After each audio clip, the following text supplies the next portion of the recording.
പാനിക്കാവുന്ന എല്ലാ ഷോൻ്റെയും മുമ്പാവും. സ്റ്റേജിലുള്ള എക്സൈറ്റ്മെൻറ്റ് കൂടുന്നുണ്ട്. മറ്റൊന്ന് പറഞ്ഞാൽ എക്സൈറ്റ്മെൻറ്റ് അത് ഉണ്ടെങ്കിലും പേടി അതിനെ ഭയങ്കരമായിട്ട് ഹൈജാക്ക് ചെയ്ത് കളയും. എനിക്ക് ഷോൻ്റെ ഉച്ചക്കുള്ള പനിയെല്ലാം വരും. തമാശല്ല, ഇത് എറർ വരാനുള്ള പോസിബിലിറ്റി ഒരു 70-80% ഉണ്ട് ഓരോരോ എഫക്റ്റിലും. സ്റ്റിൽ അതിൽ ബാക്കപ്പ് പ്ലാൻ ഉണ്ടാവും. അത് കുറേയൊക്കെ വായി കൊണ്ടാണ് ഈ പരിപാടി. എന്തൊക്കെ നമുക്ക് മിസ്റ്റേക്ക് എഴുതാൻ പറ്റുമോ അതിനേക്കാളും അങ്ങനെ എല്ലാം കൂടി ഒന്നിച്ച് വന്നൊരു ഷോ ഉണ്ടായിരുന്നു കൊച്ചിയിൽ. അയ്യോ ഓർമ്മിപ്പിക്കണ്ടായിരുന്നു. അതന്നെ, അത് ഞാൻ മുമ്പും പറഞ്ഞിട്ടുണ്ട്. ഞാൻ എന്നിട്ടൊരു 3-3.5 മാസം ഞാൻ ഒരു 3-4 ഷോ എല്ലാം ക്യാൻസൽ ചെയ്ത് ഞാൻ ഭയങ്കര വിഷമമായി. പക്ഷെ ഞാൻ അത്രയും ഫോക്കസ് ചെയ്തിട്ടുണ്ടായിരുന്നു. അതിനുശേഷം അങ്ങനെ ഒരു ഒരു മേജർ സിഗ്നിഫിക്കൻ്റ് എറർ എനിക്ക് തോന്നുന്നില്ല. നമ്മൾ എത്ര ഗ്രൗണ്ടഡ് ആണെന്ന് പറഞ്ഞിട്ട് കാര്യമില്ല. കുറേ പേര് ഈ കാണുന്നവരെല്ലാം നമ്മൾ സ്പെഷ്യലാണെന്ന് ഇങ്ങനെ പറഞ്ഞുകൊണ്ടിരിക്കുക അല്ലേ. ഈ തെയ്യത്തിൻ്റെയൊക്കെ ഒരു സൈക്കോളജിയാണ്. അവർ ഇതിങ്ങനെ കിട്ടിക്കൊണ്ടിരിക്കുമ്പം നമുക്ക് തന്നെ ഇടയ്ക്ക് തോന്നും, വി ആർ സംതിങ് എന്നുള്ളൊരു തോന്നലുണ്ടാവും. ആളോട് കമ്മ്യൂണിക്കേറ്റ് ചെയ്യുന്ന ആളുകളെ കാണാൻ എല്ലാം വളരെ വളരെ കുറഞ്ഞിട്ട് ഇപ്പോൾ ചെറിയൊരു കൊക്കോണില്ലാന്ന്. അപ്പം അത്ര വലിയ തട്ടുകെട്ടില്ല എന്നുവെച്ചാൽ ഹെൽപ്പ് ചെയ്യേണ്ടെന്നല്ല. അത് നിങ്ങൾ മറ്റേ മിഥുനത്തിൽ ഇന്നസെന്റ് ഇരിക്കുന്ന പോലെ ഇങ്ങനെയൊക്കെ അവ സക്സസ് ആവില്ല. നല്ല ചോദ്യം. അത് ഇത്ര എക്സ്പീരിയൻസ് ഉള്ള ഒരാളാണല്ലോ ആദിച്ചേട്ടൻ. ഏതെങ്കിലും ഒരു സ്റ്റേജിലോ അല്ലെങ്കിൽ ആരുടെ അടുത്തെങ്കിലോ എന്തെങ്കിലും ഒരു ട്രിക്സ് കാണിക്കുന്നതിൻ്റെ ഇടയിൽ എപ്പോഴെങ്കിലും പാളിപ്പോവോ ഇത് പാനിക്കാവോ അങ്ങനെ എന്തെങ്കിലും ചെയ്തിട്ടുണ്ടോ? പാനിക്കാവുന്ന എല്ലാ ഷോൻ്റെയും മുമ്പാവും. ഇപ്പോ ഒരു 1.5 വർഷം മുമ്പല്ല, 2 വർഷം മുമ്പല്ലായിട്ട് പതിയെ നോട്ടീസ് ചെയ്തിട്ടുണ്ട്. എനിക്ക് ആ സ്റ്റേജിലുള്ള എക്സൈറ്റ്മെൻറ്റ് കൂടുന്നുണ്ട്. മറ്റൊന്ന് പറഞ്ഞാൽ എക്സൈറ്റ്മെൻറ്റ് അത് ഉണ്ടെങ്കിലും പേടി അതിനെ ഭയങ്കരമായിട്ട് ഹൈജാക്ക് ചെയ്ത് കളയും. എനിക്ക് ഷോൻ്റെ ഉച്ചക്കുള്ള പനിയെല്ലാം വരും. തമാശല്ല. പിന്നെ ഞാനത് വായിച്ചു. പനി വരുമായിരുന്നു. എക്സാമിൻ്റെ അല്ലപ്പാ, അത് എന്നാണ് ഇത് എക്സാമിൻ്റെ പോലെ ഒന്നുമല്ല. ഇതിലത് നാണക്കെടാന്ന് ഇതൊന്നും ആലോചിച്ചൊക്കെ ഇത്രയും ആൾക്കാർ എന്നിട്ട് നാണും മാനും പോവില്ലേ. എന്നിട്ട് എക്സാമിന് സപ്പിയെങ്കിലും എഴുതാം, ഇതെന്താക്കല്. എന്നിട്ട് പിന്നെ അപ്പം ശരിക്കും പനി വരും, ഫിസിക്കലി അത് വരും. ഞാൻ എന്നിട്ട് ഇങ്ങനെ ഒരു കൗച്ചിലിങ് ഇങ്ങനെ കൂടിയിട്ടിരിക്കുന്നുണ്ടാവും. സ്റ്റേജിൽ കയറിയിട്ട് ആദ്യത്തെ 10 മിനിറ്റ് വരെ ഇപ്പോഴും ഭയങ്കര പേടിയാ. അതിന്റെ ഒരു ഇടയിൽ ഇപ്പൊ അതിന്റെ ഭാഗമാണോ ഈ പനി എന്ന് പറയുന്നത്? ഇപ്പൊ ഉള്ളതാ. ഞാനിപ്പോ കുറച്ച് നാളായി ഷോ ചെയ്തിട്ടില്ല. ഞാനിപ്പോ അടുത്ത ടൂറിന് വേണ്ടിട്ട് പ്രിപ്പയർ ചെയ്യുന്നോണ്ട് ഇത് വേറെ പനിയാ. രണ്ടു പനിയും തിരിച്ചറിയാൻ പറ്റുമോ? അയ്യടാ, മറ്റത് നമുക്ക് അറിയാവുന്ന അത്. അതായത് ആദ്യം തന്നെ ഉള്ളിലൊരു പേടി ഇങ്ങനെ വന്നിട്ട്, പേടിയോ ഒരു റിലക്റ്റൻസോ, അയ്യോ അപ്പൊ ഞാൻ ഇങ്ങനെ അയ്യോ ചത്തേ, ലൈക്ക് ഇതെല്ലാം പൊളി, ലൈക്ക് നമുക്കൊരു. പക്ഷെ പിന്നെ ഞാൻ മനസ്സിലാക്കി, കുറച്ച് ആളുകളൊക്കെ സംസാരിക്കുമ്പോൾ, സീനിയേഴ്സിൻ്റെ അടുത്ത് സംസാരിക്കുമ്പോൾ നമുക്ക് മനസ്സിലാക്കി, നിങ്ങൾ 1000 ഷോസ് ചെയ്തിട്ടുണ്ടോ 10 അതല്ല പ്രശ്നം. ഓരോ തവണ സ്റ്റേജിൽ കയറുമ്പോഴും ആ ഒരു ചണ്ടമേളം ഇത് ഉള്ളിലില്ലെങ്കിൽ നിങ്ങൾക്ക് എന്തോ കുഴപ്പമുണ്ടെന്നാണ്. അതില്ലെങ്കിൽ ഗ്രോ ചെയ്യാനും പറ്റില്ലെങ്കിലും പിന്നെ അത് എനിക്കെല്ലാം അറിയാം, ലുക്ക് അറ്റ് മീ എന്നുള്ള ആറ്റിറ്റ്യൂഡാണ് നിങ്ങൾക്കെങ്കിൽ പിന്നെ ഗ്രോ ചെയ്യാനുള്ളൊരു പോസിബിലിറ്റി കുറവാത്രേ. അത് സത്യമാണെന്ന് ആലോചിച്ചാൽ. ചില ആർട്ടുകളെല്ലാം നമുക്ക് ഇപ്പോൾ ഒരു പെയിൻറ്റിങ് പോലത്തെ ആർട്ട് നമുക്ക് അതിൽ അങ്ങനത്തെ ഒരു ഫിയർ ഓഫ് അങ്ങനെ ഇല്ല. കാരണം അതറിയാം, ഇത് ഇന്ന അളവിൽ ഇത് നടക്കും. ഈവൻ മ്യൂസിക്കിന് പോലും ആ ഉയർച്ച താഴ്ചകളിൽ എവിടെയെങ്കിലും ഇടറിപ്പോൾ അല്ലെങ്കിൽ ടെക്നിക്കൽ അങ്ങനെ എന്തെങ്കിലും വരുമെന്നല്ലാതെ ഒരു പേടിക്കണ്ട ഷോന്. ഇതങ്ങനെയല്ല. ഇത് എറർ വരാനുള്ള പോസിബിലിറ്റി ഒരു 70-80% ഉണ്ട് ഓരോരോ എഫക്റ്റിലും. സ്റ്റിൽ അതിൽ ബാക്കപ്പ് പ്ലാൻ ഉണ്ടാവും. അത് കുറേയൊക്കെ വായി കൊണ്ടാണ് ഈ പരിപാടി. വായിൽ നാക്കില്ലെങ്കിലും ഉണ്ടല്ലോ. അപ്പുറം ഒന്ന് തെറ്റിയാൽ അത് തെറ്റുന്നത് നമുക്ക് തോന്നിക്കരുത്. അത് അപ്പം തന്നെ പിടിച്ച് എങ്ങനെയെങ്കിലും വരച്ച 4 കാലിലാക്കി വേറൊന്നിൽ ലാൻഡ് ചെയ്ത്. അപ്പം നമ്മുടെ കൂടെയുള്ളവർക്ക് ഈ ഷോ കണ്ട് ചിലത് മനസ്സിലാവും നമ്മളിപ്പം ഉഴപ്പുന്നതാണ്. അതായത് ഞാൻ ഉദ്ദേശിച്ചതാണ്, അത് നടന്നിട്ടില്ല, എനിക്കിനി അടുത്തതിലേക്ക് ഒരു ബാക്കപ്പ് പ്ലാനിലേക്ക് പോകണം, അതും നടന്നിട്ടില്ലെങ്കിൽ അതിനെ ഇങ്ങനെ പറയാൻ പറ്റില്ല. ആളുകൾ വ്യത്യാസമില്ലേ. അപ്പം നമ്മളിങ്ങനെ മെഴുകും കേട്ടോ. ജനങ്ങൾക്കല്ല. പക്ഷേ കുറേ തവണ റിപ്പീറ്റ് ഷോ കണ്ടവർക്ക് അവർക്ക് ഈ പാറ്റേൺ എന്തോ സംതിങ് റോങ്. കൂടെയുള്ളവർക്ക് ചിലപ്പോൾ എന്തോ it's not working, something is wrong. എന്നിട്ട് അവനത് മാനേജ് ചെയ്യാണ്. ഞാൻ ഈ സ്റ്റേജ് ഭയങ്കരമായിട്ട് എൻജോയ് ചെയ്യും ശരിക്ക്. അതായത് അത് മാനേജ് ചെയ്തിട്ടാകുമ്പം അങ്ങ് 4 കല്ല് വീഴുമല്ലോ. അപ്പം നമ്മുടെ മനസ്സിലൊരു ഇന്നർ മോണോലോഗ് ഉണ്ട്, ലുക്ക് അറ്റ് മീ. ഇത് ജനങ്ങൾക്ക് മനസ്സിലാവില്ല. ഈ കൂടെയുള്ള 2-3 പേർക്ക് അറിയുന്നുണ്ടാവുള്ളൂ, ടെക്നീഷ്യൻസിനോ അവർക്കറിയാലോ. ഷോ കഴിഞ്ഞിട്ട് ഇറങ്ങുമ്പോൾ നമ്മൾ അവരൊക്കെ നോക്കിയിട്ട് ശ്രദ്ധിക്കുന്നുണ്ടോ എൻ്റെ ജീനിയസ് മനസ്സിലാവുന്നുണ്ടോ പറയുന്നത്? മനസ്സിലാണ്ട്. അപ്പൊ ആദിച്ചേട്ടനേക്കാൾ കൂടുതൽ ഈ ട്രിക്സ് പാളിപ്പോകുമ്പോൾ പുറകെ നിൽക്കുന്ന ആളുകൾക്ക്, സഹായിക്കാൻ നിൽക്കുന്ന ആളുകൾക്ക് ടെൻഷൻ കൂടുതലായിരിക്കോ? അങ്ങനെയല്ല, അവർക്ക് എല്ലാ എഫക്റ്റും അറിയുന്നു, അവർക്ക് ഷോ അറിയുന്നു, അല്ല അങ്ങനത്തെ ഒരു അർത്ഥമേ അല്ല അതിന്. ഓക്കെ.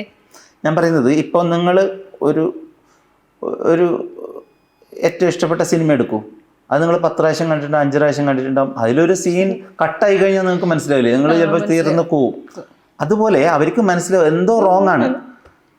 ചിലപ്പോൾ അങ്ങനെ ചെയ്ത് നമ്മൾ ബാക്കപ്പ് അവിടുന്ന് നമ്മൾ ഒരു രീതിയിൽ അഗൈൻ ജനങ്ങൾക്ക് ഇതൊന്നും അറിയുന്നില്ല, അത് മനസ്സിലാക്കണം. നമ്മൾ വേറൊരു പോലെ ആക്കിയിട്ട് അത് ആദ്യം പ്ലാൻ ചെയ്തതിനേക്കാളും നന്നാവും, എന്നിട്ട് പിന്നെ നമ്മൾ ഷോയിൽ ഇങ്ങനെ ചെയ്യാന്ന് തീരുമാനിക്കും. അങ്ങനെ ഒരുപാട് ഉണ്ടായിട്ടുണ്ട്. അത്തരത്തിലുള്ള എക്സ്പീരിയൻസ് ഒന്ന് ഷെയർ ചെയ്യാൻ പറ്റുമോ? പറയില്ല. അപ്പൊ 13 ഷോയിൽ വന്നിട്ട് എക്സ്പീരിയൻസ് ഉണ്ടാക്കിയാൽ മതി. ആളുകൾ കുറെ പൈസയൊക്കെ കൊടുത്തിട്ട് കുറെ കഷ്ടപ്പെട്ടിട്ട് ഈ ഷോ കാണാൻ വരുന്നത്. ഞാൻ എക്സ്പീരിയൻസ് പറഞ്ഞാൽ എന്റെ ക്ലൈമാക്സും ട്വിസ്റ്റ് ഒക്കെ പൊളിയൂല്ലേ? അങ്ങനല്ല, തെറ്റിപ്പോയിട്ട് ഇങ്ങനെ ഒരാളുകളുടെ മുന്നിൽ നിന്ന് ഇങ്ങനെ, അപ്പൊ അതെനിക്ക് ഭയങ്കരമായി ബാധിച്ചു, അങ്ങനെയൊക്കെ നമുക്കൊരു എക്സ്പീരിയൻസ് ഉണ്ടാവില്ലേ? സക്സസ് ആയത് വേണ്ട, നമ്മൾ കണ്ടു തന്നെ അനുഭവിക്കേണ്ട കാര്യമാണല്ലോ. കഥകൾ ഇൻഡിവിജ്വലി പറയാൻ ഉണ്ടാവും, പക്ഷേ പിന്നെ അതിൻ്റെ പശ്ചാത്തലം പറഞ്ഞ് സാഹചര്യം പറഞ്ഞ് ചിലപ്പം എന്താണ് നമ്മൾ ഉദ്ദേശിച്ചത് ഇതൊക്കെ പറയാതെ കഥ കംപ്ലീറ്റ് ആക്കാൻ വേണ്ടിയിട്ട് പറ്റില്ല. കോവിഡിന് മുമ്പാണ് ഒരു ഷോയിൽ ഇങ്ങനെ ഒരു മേജർ എറർ വന്നത്. ഞാനിത് മുമ്പ് ഇൻ്റർവ്യൂവിൽ പറഞ്ഞിട്ടുണ്ട്. അതായത് ഒരു ഷോയിൽ സാധ്യമായ എന്തൊക്കെ മിസ്റ്റേക്ക് നമുക്ക് ഇമാജിൻ ചെയ്യാൻ പറ്റും, ഇമാജിനാണ് പറയുന്നത്. ഒരു പേപ്പറും പെന്നും എടുത്തിട്ട് ഈ ഷോയിൽ ഇന്നത് ചിലപ്പോൾ തെറ്റാം, ചിലപ്പോൾ ജനറേറ്റർ ഓഫ് ആവാം, ഇങ്ങനെ എന്തൊക്കെ നമുക്ക് മിസ്റ്റേക്ക് എഴുതാൻ പറ്റുമോ അതിനേക്കാളും അങ്ങനെ എല്ലാം കൂടി ഒന്നിച്ച് വന്നൊരു ഷോ ഉണ്ടായിരുന്നു കൊച്ചിയിൽ. അയ്യോ ഓർമ്മിപ്പിക്കണ്ടായിരുന്നു.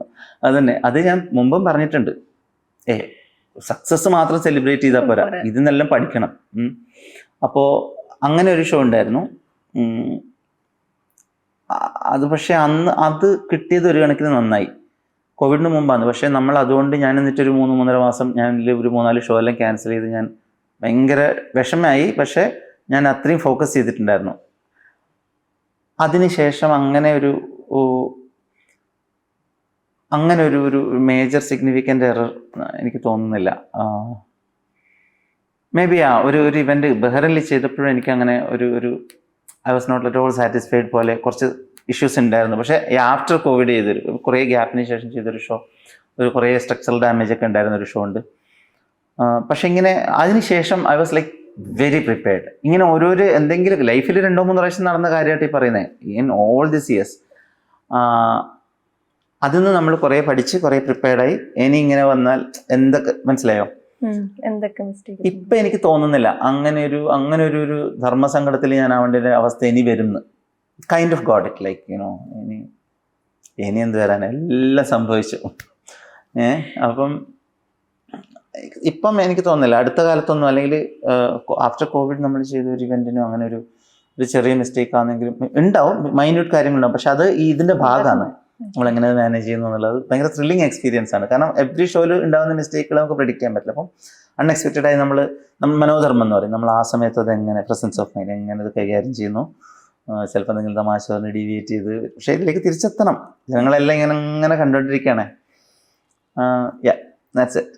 അധികം ഇപ്പം നമ്മുടെയൊക്കെ ചെറുപ്പകാലത്ത് മെന്റലിസം എന്ന് പറയുന്ന ഒരു കാര്യം നമുക്ക് അറിയത്തുണ്ടാവില്ല. പിന്നീടാണ് ഈ ഒരു കാര്യത്തിലേക്ക് ഇങ്ങനെ ഫോക്കസ് ചെയ്ത് വരുന്നത്. നല്ലൊരു എഫേർട്ട് ഉണ്ട്, ഒരു സക്സസ്ഫുൾ കരിയർ ഉണ്ട് മുമ്പില്. അപ്പോൾ ശരിക്കും ഒരു കൂടുതൽ ചെയ്തേക്കുന്ന ഷോകളെല്ലാം തന്നെ സക്സസ്സും ആണ്. കൂടുതലോ സക്സസ് ചെയ്യണ്ടെങ്കിൽ 2 അബദ്ധം പറഞ്ഞു വെച്ചിട്ട് എനിക്ക് 3 ഷോ അബദ്ധമുണ്ട്, 3 മിസ്റ്റേക്കുകളെ വന്നിട്ടുള്ളൂ. ശരിക്കും ഈ ഒരു സക്സസ് എങ്ങനെയാണ് കൈകാര്യം ചെയ്യുന്നത്? എപ്പോഴും നമുക്ക് ഒരു വീഴ്ച ഉണ്ടാവും, നമ്മളൊരു ഒന്ന് വീണു. ഇപ്പം നേരത്തെ പറഞ്ഞ പോലെ തന്നെ നമ്മൾ ഇതിൽ നിന്ന് പഠിക്കുകയാണല്ലോ, അതോടൊപ്പം തന്നെ നമ്മൾ സക്സസിനെയും കൈകാര്യം ചെയ്യാൻ പഠിക്കേണ്ടതുണ്ടല്ലോ. അപ്പം എങ്ങനെയാണ് ഈ സക്സസിനെ കൈകാര്യം ചെയ്യുന്നത്? അത് ഓരോരുത്തർക്കും അത് ഓരോരുത്തരാവോന്ന് എനിക്ക് ഒരു സംശയമുണ്ട്. നമ്മളീ പറയില്ലേ ചില വന്ന വഴി മറക്കില്ല എന്നെല്ലാം പറയില്ലേ, അപ്പം ആ സ്ട്രഗിളും എന്തിന് ഇതായി എന്നുള്ളതിന് ഓരോരുത്തർക്കും ഓരോ കഥ ഉണ്ടാവും. അത് മറന്നു പോകാണ്ടിരുന്നാൽ മതി എന്ന് തോന്നുന്നു. ഞാനത് കണ്ടിട്ടുണ്ട്, പല സെലിബ്രിറ്റികളും പല ആളുകളും അവരുടെ പർപ്പസോ അവരാ വന്ന സ്ട്രഗിൾ ഇതെല്ലാം മറന്നിട്ട് വേറെ എന്തൊക്കെയോ പെട്ടെന്ന് കിട്ടുന്ന സക്സസ് ഹാൻഡിൽ ചെയ്യാൻ പറ്റാതെ വേറെ എന്തൊക്കെയോ പോലെ ആയിട്ട്, അതൊക്കെ ഞാൻ ഒരുപാട് ശ്രദ്ധിച്ചിട്ടുണ്ട്. എനിക്കത് ലൈഫിൽ ഇനി സംഭവിക്കുന്നു തോന്നുന്നില്ല. ഉണ്ടെങ്കിൽ അതിൻ്റെ സമയം കഴിഞ്ഞിട്ടുണ്ടായിരുന്നു. ഈഗോ വരും, അത് ഇടക്കിടക്ക് വരും. കാരണം എന്താ അറിയോ, നമ്മൾ എത്ര ഗ്രൗണ്ടഡ് ആണെന്ന് പറഞ്ഞിട്ട് കാര്യമില്ല. കുറേ പേര് ഈ കാണുന്നവരെല്ലാം നമ്മൾ സ്പെഷ്യലാണെന്ന് ഇങ്ങനെ പറഞ്ഞുകൊണ്ടിരിക്കുക അല്ലേ. ഈ തെയ്യത്തിൻ്റെ ഒക്കെ ഒരു സൈക്കോളജിയാണ്. അവർ ഇതിങ്ങനെ കിട്ടിക്കൊണ്ടിരിക്കുമ്പം നമുക്ക് തന്നെ ഇടയ്ക്ക് തോന്നും, ഓ വി ആർ സംതിങ് എന്നുള്ളൊരു തോന്നലുണ്ടാവും. പിന്നെ ഇതൊരു അൺയൂഷ്വൽ ആയിട്ടുള്ള ആർട്ടും അല്ലേ. നമ്മൾ എത്ര പറഞ്ഞാലും പലരും ഓക്കെ, ഞാൻ നേരത്തെ പറഞ്ഞ സ്കിൽ സെറ്റിൽ കിട്ടുന്ന ഒരു സൂപ്പർ ഹീറോ സാധനം ഉണ്ട്, അതിനപ്പുറത്ത് ഇല്ലാത്തതും കൂടി ആൾക്കാർ നമ്മുടെ മേലിൽ ഇട്ടുതരും. അത് നമ്മൾ പറഞ്ഞാലൊന്നും അവർക്ക് മനസ്സിലാവില്ല. അവർക്ക് അങ്ങനെ വിശ്വസിക്കാനായിരിക്കും ചിലപ്പോൾ ഇഷ്ടം. അപ്പോൾ ഒരു പരിധി കഴിഞ്ഞിട്ട് നമ്മൾ പിന്നെ എക്സ്പ്ലെയിൻ ചെയ്യാതെ, പക്ഷെ എവിടെയോ ആ കോണിൽ വീണ് പോകാനുള്ളൊരു സാധ്യത ഉണ്ട്.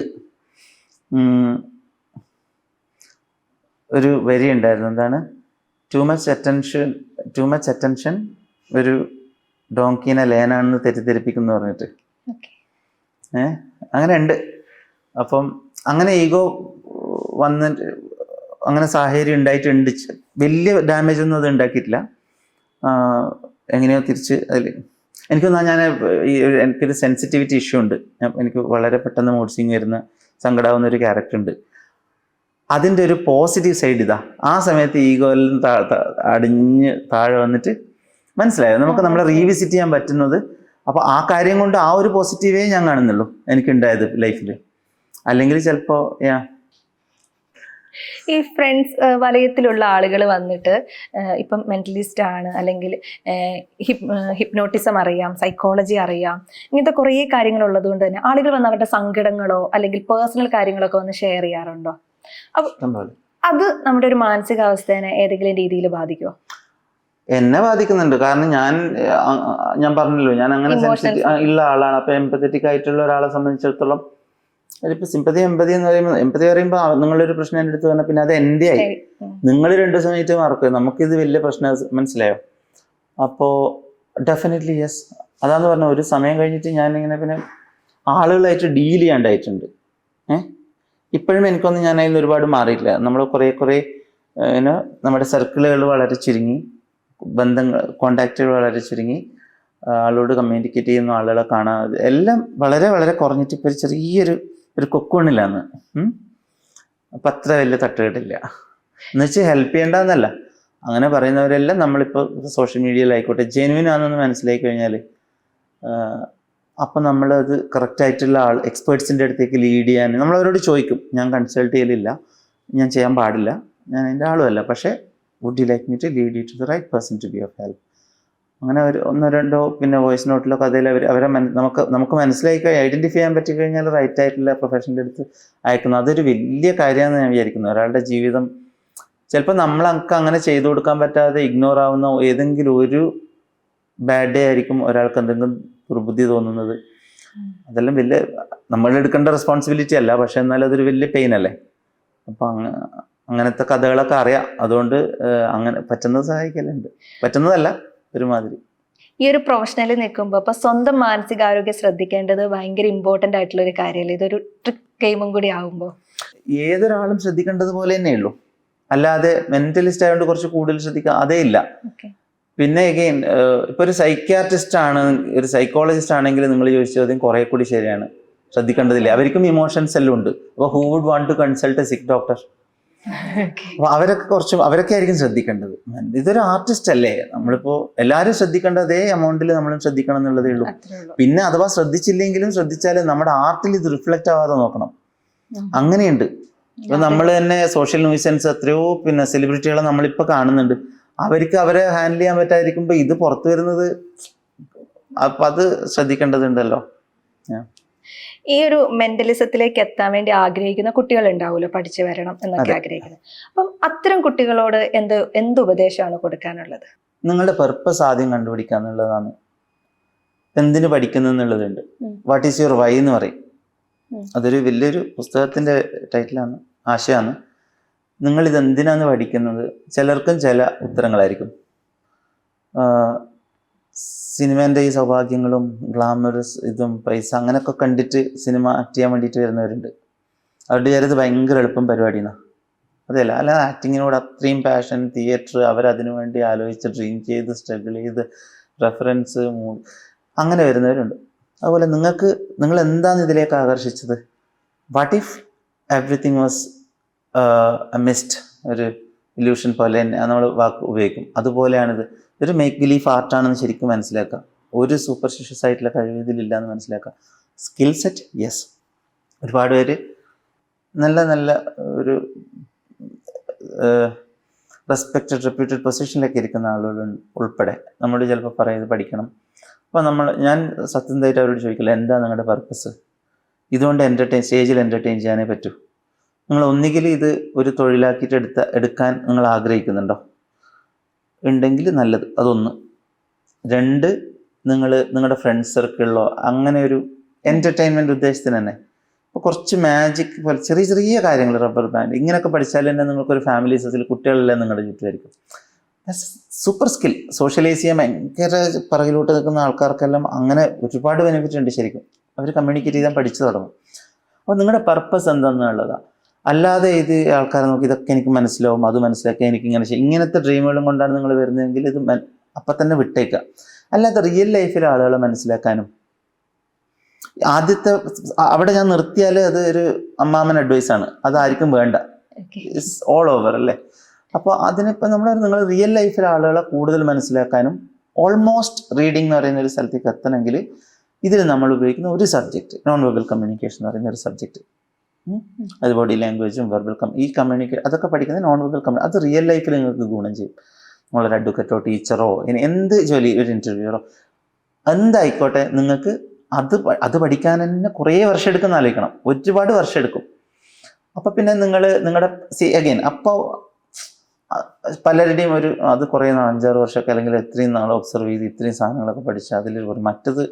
അപ്പോൾ അവരുടെ പർപ്പസ് എന്താണെന്നുള്ളത് ഈ വൈ എപ്പോഴും നമ്മൾ ഇടക്കിടക്ക് ആയിരുന്നു. നമ്മളൊരു വൈ ആ പർപ്പസ് കണ്ടുപിടിച്ചാലും ഇടക്കിടക്ക് you have to revisit and like അത് അങ്ങനെ തന്നെയാണോ ഇപ്പോൾ പോകുന്നത്, അല്ല ഇത് വേറൊരു ടേൺ എടുത്ത് വേറൊരു സേലം റൂട്ടിലേക്ക് പോവാണ്, അത് ഭയങ്കര എൻ്റർടൈനിങ്ങും ഇൻട്രസ്റ്റിങ്ങും ആണ്, അതുകൊണ്ട് ഞാനത് കണ്ടിന്യൂ ചെയ്യാം, ഇത് അവിടെ വിട്ടു.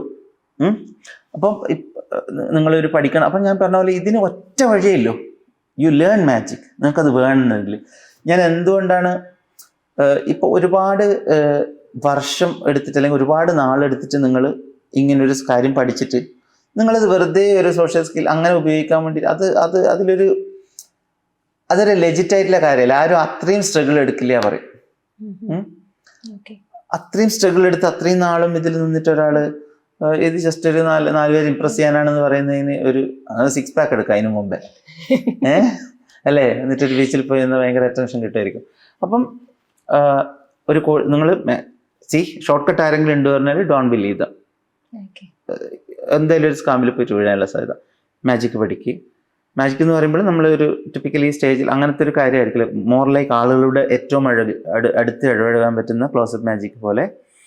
മനസ്സിലായോ? അങ്ങനെ അതൊക്കെ പഠിച്ചത് ഈ ഓഡിയൻസ് മാനേജ്, ഞാൻ നേരത്തെ പറഞ്ഞിരുന്നു, ഓഡിയൻസ് മാനേജ്മെന്റ് പഠിക്കുക. അതൊരു 2-3 വർഷമെങ്കിലും എടുക്കും നിങ്ങൾക്ക് ആ ഒരു ഗട്ട്സ് കിട്ടാൻ വേണ്ടിയിട്ട്. ഒരു 5 ക്യാമറ അല്ലെങ്കിൽ 4 ക്യാമറ ചുറ്റും വെച്ചാലും കൈ ഇറക്കാതെ അല്ലെങ്കിൽ ആംഗിൾ അതൊക്കെ നിങ്ങൾക്ക് ഹാൻഡിൽ ചെയ്യാൻ പറ്റും. ഇത് ട്രിക്സിനെ പറ്റി മാത്രമല്ല പറയുന്നത്, ഓഡിയൻസ് മാനേജ്മെന്റ് പറയുന്ന സ്കില്ലാണ്. അതാണ് ഇതിൽ ഏറ്റവും കൂടുതൽ വേണ്ടത്. അവിടെ നിന്നാണ് നിങ്ങളുടെ അടുത്ത് മെന്റൽ മാജിക് എന്ന് പറയുന്ന ഒരു സെഗ്മെന്റിലോട്ട് പോകേണ്ടത്. എന്നിട്ട് തന്നെ നിങ്ങൾക്ക് ഷോ ചെയ്ത് വേണമെങ്കിൽ തുടങ്ങാം. ദെൻ ഇവൻച്വലി നിങ്ങൾക്ക് ഈ പറയുന്ന എക്സ്റ്റേണൽ സബ്ജക്ട്സ് എത്രത്തോളം അതിലോട്ട് ആഡ് ചെയ്യാൻ പറ്റും, എത്രത്തോളം പഠിക്കാം. ചിലർക്ക് കുറച്ചേ പറ്റുള്ളൂ, ദാറ്റ്സ് ഇനഫ്. അപ്പോഴും ഷോ ചെയ്യാം.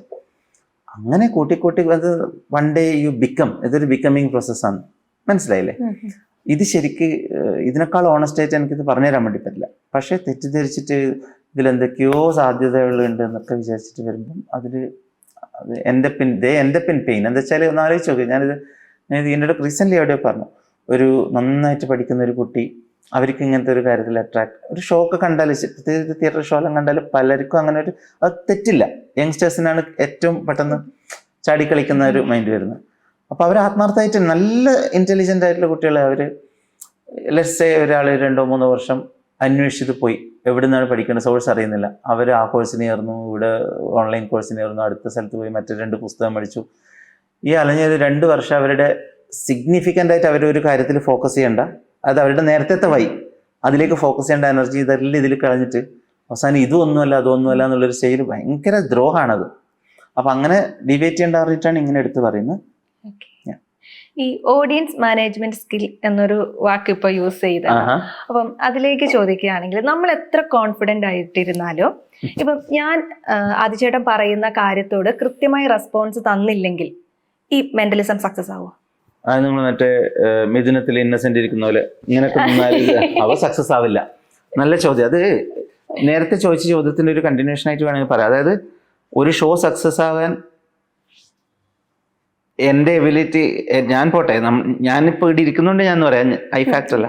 ഓക്കെ, സോ ഒരു ഷോ സക്സസ് ആവാൻ ഞാൻ പ്ലസ് ഒരു 10 എൻ്റെ സ്കില്ലുള്ള ആളുകൾ ഉണ്ടെന്ന് വിചാരിച്ചോ, ഒരു കാര്യമില്ല. ഓഡിയൻസ് റെസ്പോണ്ട് ചെയ്യുന്നില്ലെങ്കിൽ അത് ചില ദിവസങ്ങൾ നമുക്ക് അതിൻ്റെ ആൽഗരിതം എങ്ങനെ, പ്രത്യേകിച്ചും കോർപ്പറേറ്റ് ഷോകളിൽ നിന്നാണ് ഇങ്ങനത്തെ കാര്യങ്ങൾ പഠിക്കാൻ പറ്റുക. തിയേറ്റർ ഷോയിലില്ല.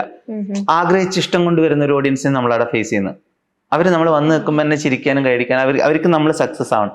ഒരു കോർപ്പറേറ്റ് വേൾഡ് അങ്ങനെയല്ല. നമ്മൾ പോകുന്നൊരു സ്ട്രേഞ്ചേഴ്സിൻ്റെ ഒരു യൂണിറ്റിലേക്കാണ്.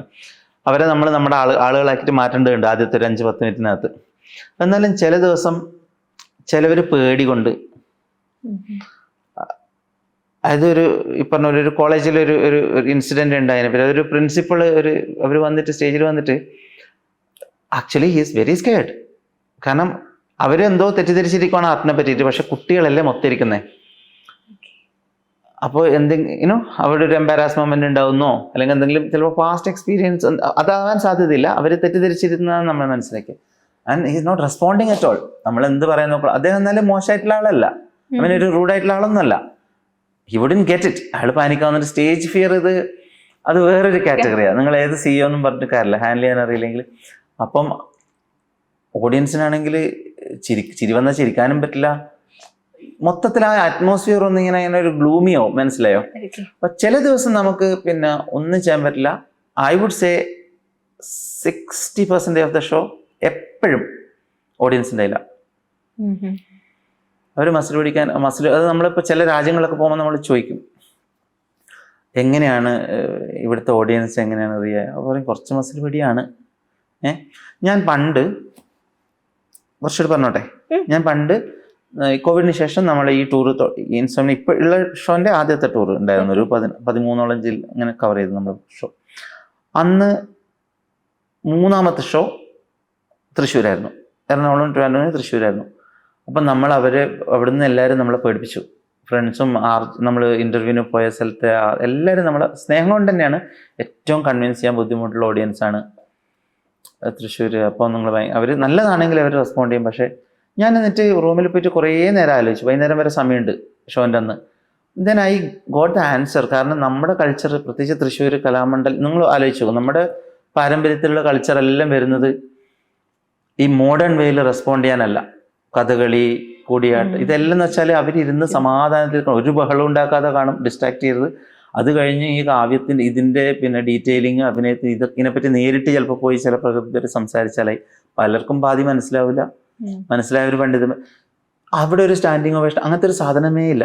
പ്രശംസ പോലും വേറൊരു ലൈനിലാണ്. അപ്പം അങ്ങനെ ശീലിച്ച ഒരു കൾച്ചറാണ് നമുക്കുള്ളത്. ആ ഓഡിയൻസിനെ കുറ്റം പറയാൻ പറ്റില്ല അങ്ങനെയാണെങ്കിൽ. പക്ഷേ it happen to be one of the best shows ever for us. ആ ഓഡിയൻസിനെ നമ്മൾ ഒരിക്കലും മറക്കില്ല.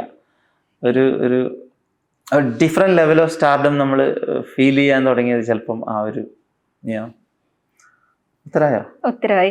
ഈ ഓഡിയൻസിനെ സ്റ്റേജിലേക്ക് പിക്ക് ചെയ്യുമ്പോൾ എന്തെങ്കിലും കാര്യങ്ങൾ ശ്രദ്ധിക്കുക? അത് റാൻഡം ആയിട്ട് ഇങ്ങനെ ഒരു 3-4 പേര് സ്റ്റേജിലേക്ക് വിളിക്കുമായിരിക്കും ചെയ്യുക? റാൻഡം എന്നുള്ള വാക്ക് വളരെ ഇമ്പോർട്ടൻ്റ് ആണ്. ഓക്കെ, നമ്മൾ ചെയ്യുന്നൊരു മെത്തേഡ്, അത് വി ത്രോ ഫ്രിസ്ബി. അത് ഒരു ബ്രിട്ടീഷ് മെന്റലിസ്റ്റ് അവരത് കണ്ടിട്ടാണ് നമ്മൾ ആ ഐഡിയ ആദ്യം മനസ്സിലാക്കിയത്. അത് കുറേ കൂടി റാൻഡമായിട്ട് പല രീതിയിൽ നമുക്ക് ചെയ്യാം. അപ്പം നമ്മളത് ഒരു ഫ്രിസ്ബി അറിയും. പക്ഷെ പിന്നീട് എന്ന് വെച്ചാൽ ഷോൻ്റെ അവസാനം വരെ ജനങ്ങളെ തീരുമാനിക്കുക ആരാണ് സ്റ്റേജിലേക്ക് വരേണ്ടതെന്ന്. ഫ്രിസ്ബി അറിയോ? ഈ ഫ്ലൈയിങ് ഡിസ്ക് ഇല്ലേ ബീച്ചിലൊക്കെ ഇങ്ങനെ അറിയാം. അപ്പൊ അത് 2000 പേരുള്ള ഒരു സ്ഥലത്തേക്ക് അറിയുമ്പോൾ ആർക്കാണ് കിട്ടുന്നത് നമുക്ക് പറയാൻ പറ്റില്ല. ദെൻ അവിടുന്ന് അവർ തന്നെയാണ് ഓരോരാളെയും തിരഞ്ഞെടുക്കുന്നത്. അവർ അറിയും ആർക്കെങ്കിലും ക്യാച്ച് ചെയ്യാം, അവർക്ക് വേണമെങ്കിൽ വരാം, അവർക്ക് വരാൻ ഇഷ്ടമുണ്ടെങ്കിൽ മാത്രം വന്നാൽ മതി, വരണ്ടെങ്കിൽ അവർക്ക് തൊട്ടടുത്ത ആൾക്കാർക്ക് അല്ലെങ്കിൽ അവർക്ക് ഇനിയും പാസ് ചെയ്യാം. സോ അതൊരു നമ്മൾ പിന്നെ ഇവഞ്ച്വലി മനസ്സിലാക്കി അതൊരു ഗ്രൂപ്പ് ആക്ടിവിറ്റിയും കൂടിയാണ്. ആദ്യത്തെ ഒരു 1-2 എഫക്റ്റിലാണ് നോട്ട് മീ എന്ന് പറയുള്ളൂ. പിന്നെ എല്ലാവരും മത്സരം, അത് എങ്ങനെയെങ്കിലും വരാൻ വേണ്ടിയിട്ട്. കാരണം ആദ്യത്തെ ഒരു 10-15 മിനിറ്റുള്ളവർക്ക് ആ വാമത്ത് മനസ്സിലായി, എല്ലാവരും ഒരു ഫാമിലി പോലെയായി. ആ സ്റ്റേജും തിയേറ്റർ അവരും കൂടെ ആഗ്രഹിക്കാൻ തുടങ്ങും ഓഡിയൻസ്. ഇതെല്ലാവരും മത്സരം പോലെയാണ് നമുക്ക് ഫീൽ ചെയ്തിട്ടുള്ളത്. It's fun.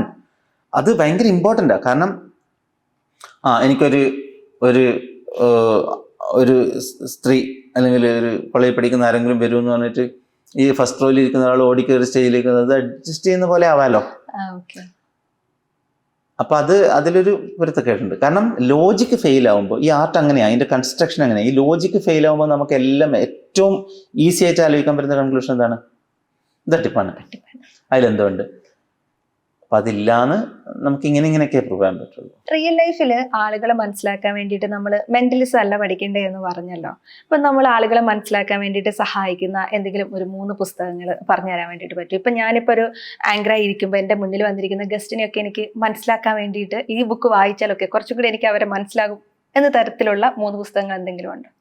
ആ പുസ്തകം ഞാൻ തന്നെ എഴുതിയിട്ട് വേണം. അല്ല, എനിക്ക് അങ്ങനെ ഒരു ആശയമുണ്ട്. അത് ഒരു മേ ബി ലൈക്ക് വർക്ക്ഷോപ്പ്. ഇപ്പോഴത്തെ ടൂറിന്റെ തിരക്കൊന്ന് കഴിയട്ടെ, എന്നിട്ട് ഞാൻ പറഞ്ഞുതരാം. അതുപോലെ മറ്റത് എന്താ 3 എണ്ണം എഴുതുന്ന കണക്ക് 1 പോരെ? ഈ ഒന്ന് അല്ലെ, ഞാനിപ്പോ ഒരു കാര്യം പറയാം. ഓക്കെ, ഓണസ്റ്റ്ലി പീപ്പിൾ വാച്ചിങ്, ഞാൻ ഇത് എനിക്കൊന്നൊരു 1000 പേർക്കെങ്കിലും ഞാൻ ഇത് മെസ്സേജ് ആയിട്ട് ചോദിക്കുന്ന ചോദ്യത്തിന് ജെന്യുവൻ ആയിട്ട് അയച്ചു കൊടുത്തിട്ടുണ്ട്. അതായത് പീപ്പിൾ വാച്ചിങ് എന്ന് പറയുന്നത് ഡെസ്മണ്ട് മോറിസ് എന്ന് പറയുന്ന ഒരാളുടെ പുസ്തകമാണ്. ഇത് ഗോൾഡൻ നോളജ് ആട്ടോ ഇപ്പം ഞാൻ പറയുന്നത് പോലും. So is considerably the Bible of body language എന്ന് കൺസിഡർ ചെയ്യാൻ പറ്റുന്ന പുസ്തകമാണ്. അത് കുറച്ചധികം ഉണ്ട്, വായിച്ചാൽ പോരാ, പഠിക്കുക തന്നെ വേണം, മനസ്സിലാക്കി പഠിക്കുക. അല്ലേ, അത് ചിലപ്പോൾ ഡെഫിനറ്റ്ലി മൾട്ടിപ്പിൾ ടൈം വായിക്കേണ്ടി വരും. ജസ്റ്റേഴ്സ് ഇത് എളുപ്പമല്ല. ഇത് കുറേ ഒബ്സർവ് ചെയ്യണം. വായിക്കുന്നതിൻ്റെ കൂട്ടത്തിൽ തന്നെ കുറേ ചിന്തിക്കാൻ ഒബ്സർവ് ചെയ്യാനുണ്ട്. അപ്പം ജസ്റ്റ് ഇങ്ങനെ പേരിന് വായിച്ചു തീർത്തിട്ട് അങ്ങനെയല്ല, അല്ലാതെ നിങ്ങൾ ജെന്യുവനായിട്ട് വായിച്ചു പോകുന്നുണ്ടെങ്കിൽ നിങ്ങൾക്ക് വേറൊരു സോഴ്സ് ആവശ്യം വരില്ല. പക്ഷേ ഇതെല്ലാ ഇൻഫർമേഷനും കിട്ടിയാലും നിങ്ങൾ നല്ലൊരു ഒബ്സർവ് അങ്ങനെ ആവണമെന്നില്ല. കാരണം അതിനൊരു സ്കില്ലുണ്ട്, ഒരു സ്കിൽ സെറ്റ്. മനസ്സിലായില്ലേ? അതൊരു ആർട്ടിസ്റ്റ് ചിന്തിക്കുന്ന പോലെ, അല്ലെങ്കിൽ ഒരു ഒരു അനലിറ്റിക്കലായിട്ടൊക്കെ ചിന്തിക്കാൻ പറ്റുന്ന ആളുകൾക്കാണ് അത് അങ്ങനെ പറ്റുന്നത് കണ്ടിട്ടുള്ളൂ. So definitely that's the best book and best bet. ശ്രമിച്ചു നോക്കൂ, ഡെഫിനറ്റ്ലി ഹെൽപ്പ് ആവും. എന്നാൽ അതൊക്കെ വായിച്ചു കഴിഞ്ഞൊരു സ്റ്റേജിൽ നിങ്ങൾക്ക് ഫർദർ എന്തെങ്കിലും അങ്ങനെ റെഫറൻസ് വേണമെന്നുണ്ടെങ്കിൽ കണക്ട് മീ, ഇൻസ്റ്റാഗ്രാമിൽ എഴുതിക്കോളൂ, ഞാൻ ഉറപ്പായിട്ടും പിന്നെ പറഞ്ഞുതരാം. അൺപാക്ക് ആൻഡ് കണക്റ്റിൽ ഇന്ന് നമ്മളോടൊപ്പം ഉണ്ടായിരുന്നത് മെന്റലിസ്റ്റ് ആദിയായിരുന്നു. Thank you so much for coming. Thank you so much for having us.